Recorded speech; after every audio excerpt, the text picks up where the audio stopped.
Hey buddies, today I'm bringing you the game Zombies Keep Out. I have seen this written down as ZKO. So this is a fully cooperative board game about zombies, and we're playing these kind of goblin-y creatures, building these contraptions to try and stop the zombie horde. So it says it's fully cooperative, but actually, as you'll see, you'll have some decisions you'll make yourself, which adds to quite this perilous journey of this horror genre board game.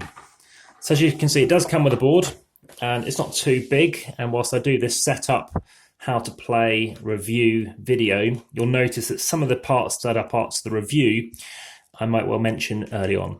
So let me move these off to the side. These are completion markers for trying to complete contraptions. The aim of the game is to complete 3 contraptions before the zombie horde overrun us. Here are the zombies. Now I'll just talk to you about these. These represent different things. You have the blue ones, which are called leapers, not that it really matters. Reds are the brutes, they're all equally as strong as each other. And the yellows, which are the creepers. But the runners are slightly weaker, as you'll see in a moment. You're going to need some blueprint cards. You're going to have 15. You're going to shuffle these up and deal out 5 into these random spaces.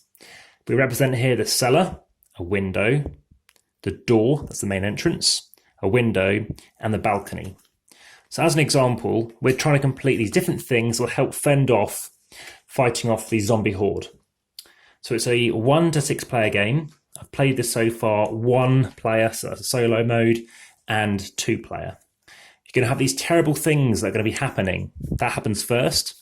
And then after that, you can do something. You have one of 5 options. So let me leave those here. And the parts, I'll leave them off to the other side. So in a 1 to 2 player game, you're going to take 5 cards. With more players, you're going to take fewer cards. So I'm just going to tell you about 1 player and 2 player for the time being. You have bite tokens, and you also have these barricade tokens. Now, bite tokens I'll kind of leave out off shot for the time being. But these barricade tokens are going to go into these locations. Now, they are color-coded, so it does make it a little easier. But you have to be careful that where you're placing things out, they're not actually going to fall into another section. So, I'm actually setting this up on a mode called Impossible mode. The first mode is called Warm-Up mode. You're using every single barricade token provided, and it gives you more chance, obviously, than not getting overrun. I've then since played on Normal mode, so Barricade mode, which is when you're using these things a lot. Then on the first mode called Warm-Up mode, and on the back of this manual it shows you the different options. I have actually completed this solo on the first attempt. Even including learning the game, I managed to, once learnt it, play it the first time and won it in 17 minutes. You have normal mode, which is when you have the normal amount of things out, which is 2 fewer than on warm-up mode. Then you have challenging mode, so I have 1 on normal mode, 1 on challenging mode, we have fewer pieces. Now in impossible mode, as you'll see, there are actually fewer tokens out. So we have 4, 2, 6, 2 and 4 barricades. I'm partially doing that just so it actually saves a bit of setup space. And as you can see, all those extra tokens make them quite difficult to see which zone they are in. So what's going to be happening is you'll see these different lines, and this is where these zombies are going to be moving. So to set up the game, you're going to be placing out the runners on the window spaces. Well, so they go there. You have the leapers, again, doesn't really matter which way they face, over by the balcony. You have the brutes in the center, and you have the creepers here. This is a finite pool. If they ever run out, you don't draw more, which is, you'd think, a good thing. But the big thing about this game is you've got to be doing 1 option. So a bad thing is always guaranteed to happen. And that's something you really have to be aware of. So like I said, this is going to be set up pretty much as a solo game. But it doesn't matter. You can play with any numbers you like I said, 1 to 6 players. And you'll see, even on solo mode, why with multiple players, it gets quite treacherous. So, what do? The first thing is you take a card and you flip it over. So you firstly see what's going to occur. In this instance, we're going to see that you're going to add 1 runner. So that's a grey. They're very good at colour coding this. 1 runner is going to go to the balcony. So a balcony is over here. That's the blue zone. We have all the zombies in the bottom row shamble. That means they move up 1 position.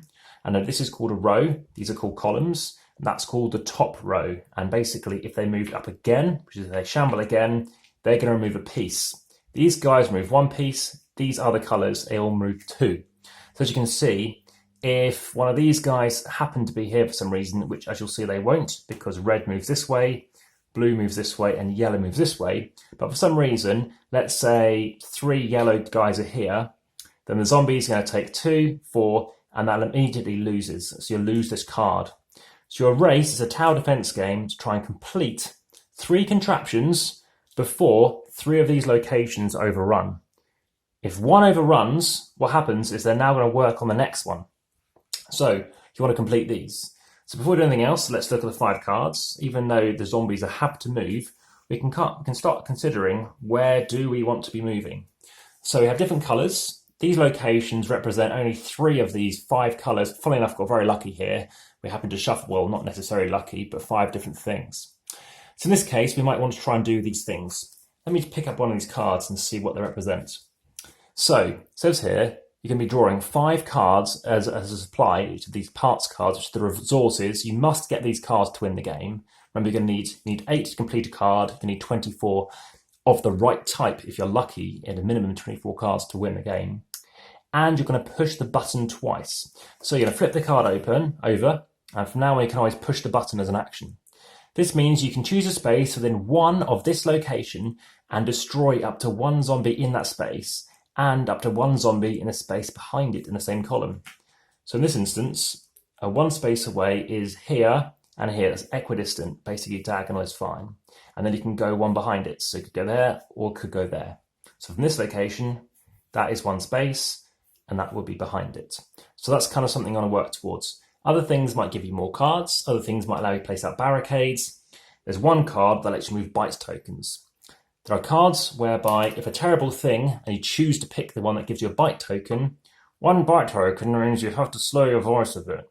It means that in a multiplayer game, you can no longer swap your cards. At any time on your turn, before or after you might choose to tinker, which is moving up these tracks, you're going to have to actually not be able to do that if you have a bite.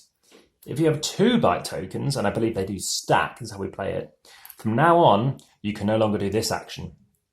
With 3, you can't even try, it's just grumbling now.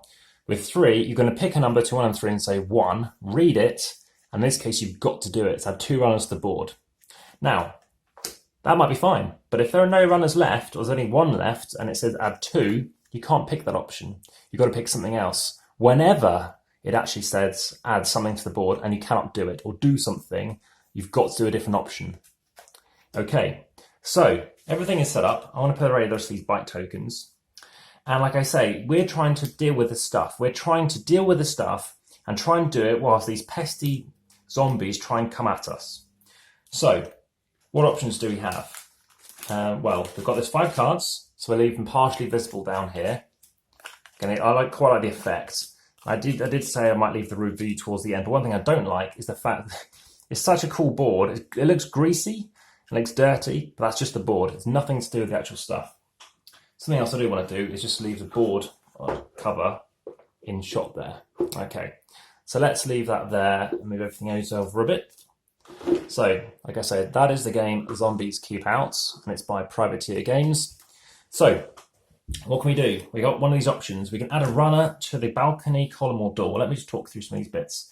We could have a more shamble up one. We could take a bite. Okay, bite I think is definitely the worst thing in the game. You don't want to take a bite. Let's add a runner. So we're going to take the grey guys and add 1 to the door, cellar, and balcony. And you always add them in numerical order. So you always resolve it. So I did it incorrectly there. It's actually going duh. Okay, and now I have my action. So that has been the board doing something, and now I get to do something. I would like to try and ideally complete something that helps destroy other zombies, I think. Destroy 2 zombies. Let's see, in this column. Choose a thingy. Let's just go for this. Let's see what we have. Let's go for that one. I don't think I really want to go for that one. Let's just discard that card as well. And that was their turn. So straight away, back into it straight away. It's that quick. 2 runners, 2 zombies to the balcony column, or add a brute to the door column. So a brute to the door column, of course, has to go here, but you can actually add 2 to the balcony or 2 to the cellar, so it's quite specific. Of those options, I would think I'd probably go for the runner because they only remove 1 piece of barricade, so it's the least to deal with.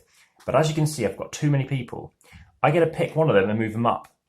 Now you have to move it based on the arrows, but I've chosen to move the grey up one. My turn again. I choose to go up again using a red. Okay. Now you'll see there are other things I can do. I can actually defend. So one option is to tinker. One option is to remove, so defend basically, and I remove one of these guys, like a blue guy or a grey guy. Again, blue guys, red and blue are the most powerful because I remove 2 pieces of barricade rather than 1. So you could choose to remove one of them. I chose not to. And you could repair. Now, as you can see, this one had no barricades to repair. This one I could remove, I can repair it for 2. However, you cannot go beyond the start. So it started with initially 4, 2, 6, 2, 4 on impossible mode. I can't then do that again. So I can't repair anything until they've actually destroyed a bit. So now I'm actually letting them come a bit. So I've moved up again. Now it's their turn. I can add 2 runners to the board, add 1 leaper, or they all shamble. I'm going to keep adding guys. As you can see, I'm going to start running out of options if it says add 5 blue, add 5 leapers, because I might not have 5. Some of the cards are okay, they're not terrible. Some are really bad. Now I've done that, now it's my turn. Apologies, please let me know if I've missed anything off. Check in the comments, check out the description, hit the like button as well, and subscribe if you haven't already. Just let me know what you think of the video. Lots of different videos are coming. So now I can't do this thing. I like to try and complete one of them because I can keep pressing that button. So the 5th option is to press a button. Pressing a button is to do that. The other option I can do is scrounge. Right now I'm going to scrounge. That's the 4th option, let's say. And it's the most common. Flip 2 cards and it happens to be the same type. Doesn't help me here, but let's see what would happen next. Over here, add 1 leaper to the balcony column, or 1 brute. Well, I'm going to go with a brute. Now, I can lose the game if this all goes. So that's actually only got 5 pieces. It should have 6. But if that happens to go, then I instantly lose. If not, if 3 of these places get overrun, which could include this one if it's the 3rd one, say, if that goes, and this goes, that goes, and of course I can't complete it, and they've won. So they immediately take what's happened here. If they took over this, then all the progress I've made is lost too, including if I flipped it to be a contraption, having now currently been a blueprint. So I've drawn some more cards. Now it's their turn again. This time discard 2 cards. Each player discards 1 card, or move a progress token back 1. Well, as I'm playing it solo, I'm just going to lose 1 card. Now I do need 2 blue. I don't need any green for this contraption. I'm going to do that. Now, in terms of sending things backwards, I could choose to actually work on a different zone and moving it back 1. It's still going to cost me 2 cards to get something. So again, try and work out the least worst thing. I've got no red cards. I definitely need a red at some point. The only other way of getting cards is to complete one of these, obviously, contraptions to get, in this case, 4 more cards. And there's the red for the next round. Let's just do one more thing. All zombies in 1 row of your choice shamble. All zombies in 1 column of your choice shamble. So that's probably I want to do this one. Or move the progress tokens. In this case, it's going to do that. And for my final move, just to show an example, play that out and move this up. Big part of the game is you'll not win the game unless you work on these things. You've just got to try and do as much as you can, ideally race, which is still going to take you 8 turns to complete this. And then you can press the button just to try and manage it and then start working on the others. Now again, multiplayer, it's a lot of fun because when you pick a card in the terrible things, you cannot show your opponents, they're not your opponents, they're your colleagues, what it is you're picking. So 5 zombies to the board looks pretty bad. Each player discards 2 cards. So the more players, well, that's 10 cards if it's, say, 5 of you. Add 1 brute to the board, then take a bite token. Well, that means you can't trade cards anymore. And trading cards with more people is really good. So in these options, adding 5 to the board might be a good idea. But you're thinking, why would you add 5? Again, you don't have to add them here. You can add them wherever you like. But again, the further back you are, the better it is. So I made quite a few notes on an old envelope in terms of what I think about the game. So I think it's a fast game. I think it is thrilling. I do like the kind of zombie side effect of having multiple options. And again, if you have multiple bites, so you've up to say 3 bites, again, you're really going to be struggling. I mean, any bites at all, and the game is so much harder. If you see an option saying take a bite, I know the other options are bad, but I highly recommend you pick one of those other options. I like these pieces. These are really nice. They've got a little privateer thing on the back of them. So I think they're quite nice. Very high components. Nice, compact, but impressive board. Obviously flowing up and moving, keeping an eye that you could be moving people over here, and then they obviously move blue, blue, blue, blue, blue, knowing that you're then going to perhaps hit an outbreak whereby you have at least 3 and it overflows to 4, and having to deal with those effects too. Yeah, the piece is nice. Obviously, the bite token is quite scary to look at too. In terms of a rating, I give this game, I think it's good to very good. I think it's sort of 6.5. It's currently rated as a 6.4. I think it is very easy, I felt, on the easier modes. Like I said, I won them on the first occurrences. It is fun playing on impossible mode. It was tough. I still haven't won it I've only played it twice as a 2-player. I managed to just about scrape a win, I think, in the solo mode. And as with any solo game, you've got to make sure you've done everything correctly. But I think I was pretty much spot on with how I interpreted the rules. Again, I'd like to try this at higher player counts. I can't see it taking much longer. All you need to be aware of is you can draw your card to see what could be coming up next. You just can't obviously collaborate and talk about things too much. When you start getting used to seeing these cards a few times, in the first game, I did actually have a spare card left. In other games, you end up just shuffling the deck. Never gone through all the part cards. Now, you have to be aware, though, when you discard cards, you might discard some reds, and actually you're stuck for ages waiting for a red card. So that's a big worry. Equally, there's only one of those 15 cards allows you to remove a bite token. So because of that, again, unless you have that in play, and apparently in the solo game, another way you can lose, by the way, is if everybody takes 2 bite tokens. So in a solo game, even there's one card that lets you take 2 straight away. Of course, you wouldn't take that. But if you want to, there's a solo variant somebody's put up online, which involves if you have that card in play, it allows you to obviously ensure that you've then got some options. So you randomize 4 of the 5 as opposed to all 5. Now, the game does come with this other thing, this kind of bodger thing. I don't really know. I think it's for another game. They've made other kind of zombie-ish games. Yeah, it's an 8+ game. I think it's effective. Like I said, it's a cooperative game. I think it does a pretty good job. Ultimately, again, it's that tower defensey kind of thing. Apparently, people have spent hours playing it, not being able to win, and I guess they're stuck in this quandary. But you really want to focus on what I think is the key part of the game, which is making sure you're getting those contraptions. And then once you get them out, either delegate amongst yourself who's going to be doing what to ensure that you're able to actually complete those other contraptions. So, aside from that, I think, yeah, as co-op games go, I think it's fun. I think people who don't always like co-ops are kind of quite like this. Again, it's swift. 45 minutes is exactly, as it says on the box, is what I predict it to be in duration, and it hits that spot on. So I think that's good too. It is fun. It's quite light in terms of obviously theme to a degree, in terms of the cards, thick cards as well. I like that too. Nice variation in what the cards represent. But again, some of these things at the right times can be really bad. Again, here's that bite token, just adding some things to the board. There's nothing that marks these cards out as to whether or not they are particularly bad. Again, it's quite nice seeing some art on the relevant, different type of zombie that you have. It comes with bags, so you can chuck everything back in the bags that they are in. But I just tend to, for speed, I thought do it as the games have them. So aside from that, again, if there's any other questions that you have, please let me know.